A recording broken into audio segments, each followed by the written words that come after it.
Coucou tout le monde, bienvenue dans cette nouvelle vidéo. Cette semaine j'aimerais parler avec vous de la cup ou la coupe menstruelle. Je l'avais déjà mentionné dans ma vidéo 10 astuces zéro déchet.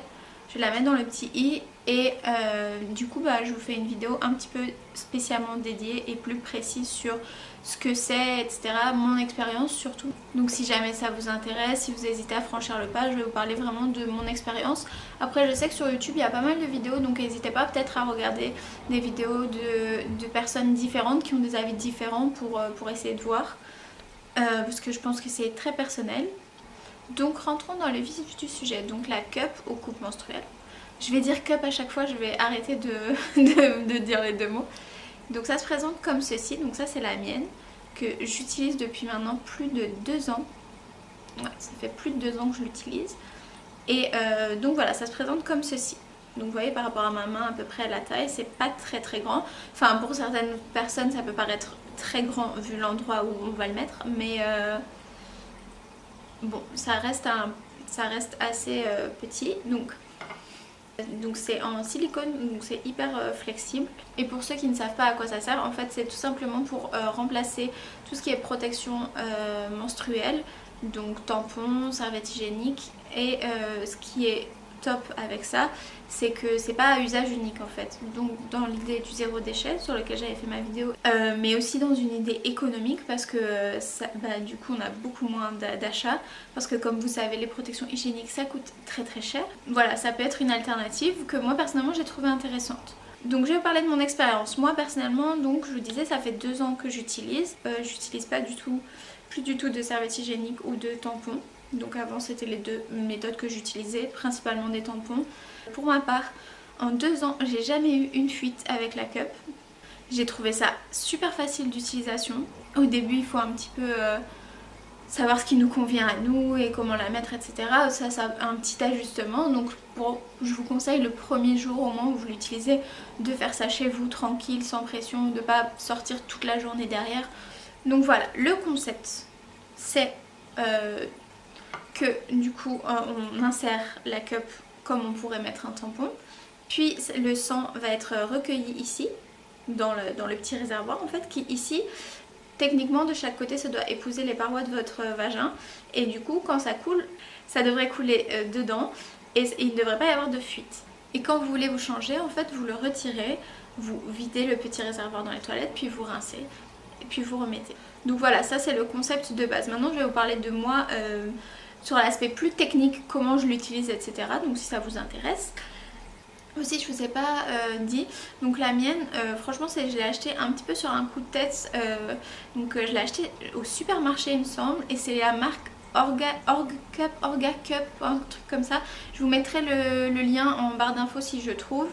Donc pour ma part c'est la première que j'ai achetée, et comme elle me convenait, la seule que j'ai achetée, j'en ai qu'une seule à l'heure actuelle. Sur l'aspect plus technique, donc déjà première chose, quand vous achetez une cup, dans la plupart des marques il y a au moins 2 tailles. Donc il y a taille 1 et taille 2. La taille 1 est généralement conseillée aux femmes qui n'ont pas eu d'enfants, et la taille 2 aux femmes qui ont eu des enfants. Maintenant ça dépend. Moi personnellement j'utilise une taille 1. Il faut voir en fait. C'est ça aussi qui est un des inconvénients de la cup, c'est que si jamais par exemple vous en achetez une d'une certaine marque ou d'une certaine taille qui vous convient pas, à chaque fois il faut retâtonner. Ça coûte une dizaine, quinzaine d'euros je pense en général. Et du coup voilà quoi, c'est ça aussi un aspect un petit peu embêtant. Mais bon, a priori une fois que vous avez trouvé celle qui vous correspond, vous êtes lancé pour un petit bout de temps. Ensuite, quand vous avez trouvé votre taille et que vous l'achetez, donc ça se présente comme ceci, mais ici, en tout cas pour la marque que moi j'ai acheté, cette tige, elle a une longueur à peu près comme ceci je pense quand vous l'achetez. Elle était vachement plus longue, qui est du coup fait pour s'adapter à un maximum de formes de vagin. Donc c'est la première chose à faire quand vous la mettez, c'est de voir que cette petite tige doit être assez longue pour que vous puissiez l'attraper sans souci, un peu comme le système de corde ou de ficelle d'un tampon, mais elle doit être assez courte que pour pas vous gêner et dépasser une fois que vos grandes lèvres sont fermées. Donc voilà, pour ma part c'était assez facile, je l'ai mis une fois, je l'ai coupé un petit peu, puis ensuite j'avais peur de couper trop court, donc je l'ai coupé une première fois, puis ensuite quand j'ai vu que ça me gênait un petit peu quand même, je l'ai recoupé une deuxième fois, et j'ai jamais eu de soucis pour aller la récupérer une fois que je l'avais mise. Maintenant sur l'aspect utilisation vraiment. Donc je sais qu'il y a plusieurs façons de la mettre. Donc sur ça, vous avez en général donc la notice, c'est toujours bien dans ce genre de produit de la lire et de bien regarder. Il y a plusieurs méthodes de pliage. Il y a aussi des vidéos YouTube avec plein de techniques de pliage. Moi personnellement, j'ai encore une fois eu beaucoup de chance parce que j'ai tenté une technique et c'est celle qui me convient. Donc je vais vous montrer, j'espère que vous verrez. Du coup je la plie comme ça en deux, puis en quatre en fait. Donc ça fait cette taille à peu près quand je l'insère. Et je la mets et je la tiens exactement comme ça du bout de mes deux doigts. Et ensuite je viens l'insérer comme ça. Je mets mes doigts à peu près jusqu'ici je pense. Puis ensuite au fur et à mesure je descends en fait mes doigts le long de la cup pour pouvoir l'insérer. Et puis quand je suis en bas et que je sens que ça c'est vraiment dans le bas de mon vagin, donc dans l'entrée, je lâche et puis elle se déploie pas comme ça dedans. Ça a fait un peu peur, ça a fait un bruit et tout. Du coup elle se déploie à l'intérieur. Si vous sentez que une fois qu'elle est déployée c'est encore trop bas et que ici c'est pas bien rentré, vous pouvez toujours, encore une fois avec vos doigts, la pousser un petit peu plus loin et voilà.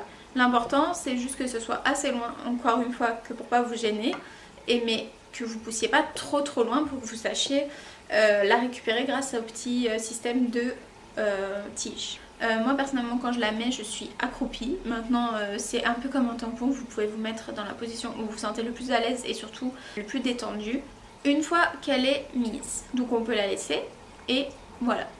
Là vous n'avez plus rien à faire pendant un certain nombre d'heures. Donc moi pour ce qui est de mon utilisation, je la rince, je la change, enfin je l'enlève et je la rince 2 fois par jour. C'est toujours le matin quand je me réveille et le soir, ce qui fait que je la porte à chaque fois à peu près 10 à 12 heures.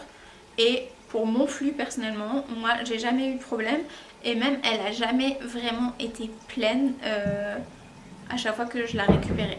Parce qu'en fait, c'est vrai que quand on utilise des protections hygiéniques type tampon ou serviette hygiénique, on a l'impression qu'il y a vraiment énormément de sang.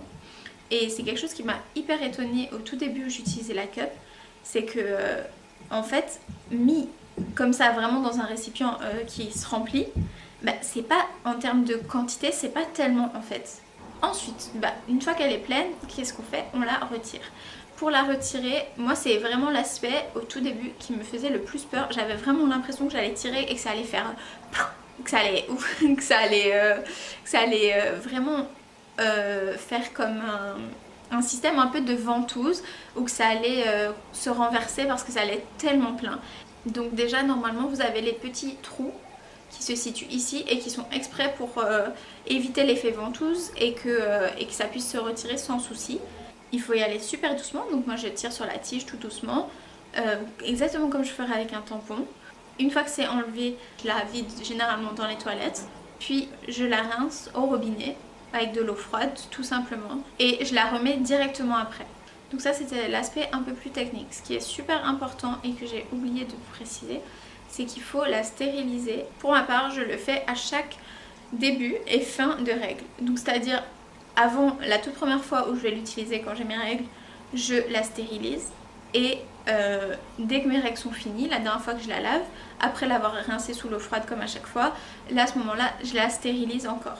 Si jamais vous alternez peut-être avec un autre mode de protection parce que vous ne vous sentez pas à l'aise ou que vous allez sortir très longtemps, etc., peu importe la raison, je vous conseille de la stériliser dès que vous la mettez pas en fait. Pour la stérilisation, c'est hyper simple.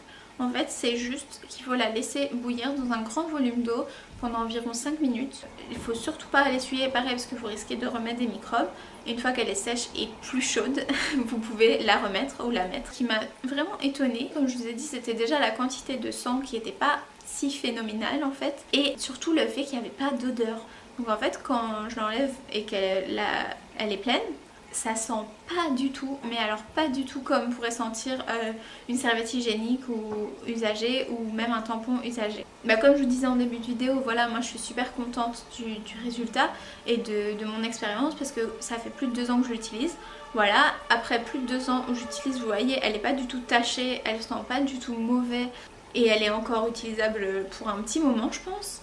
Je pense que c'est un petit peu comme la contraception, c'est chacun qui doit trouver un mode de protection menstruelle qui correspond à son mode de vie, à ses attentes et puis à son utilisation, à son flux, à plein de choses. Bref, sur ce, j'espère que cette vidéo aura pu vous aider si jamais vous cherchez un témoignage et une expérience autour de ce mode de protection hygiénique. N'hésitez pas à liker cette vidéo si ça vous a plu, à partager vos témoignages en commentaire, ça me fait toujours super plaisir et je vous dis à la semaine prochaine. Bye bye. This is a song about a bad girl. Something that happened to me long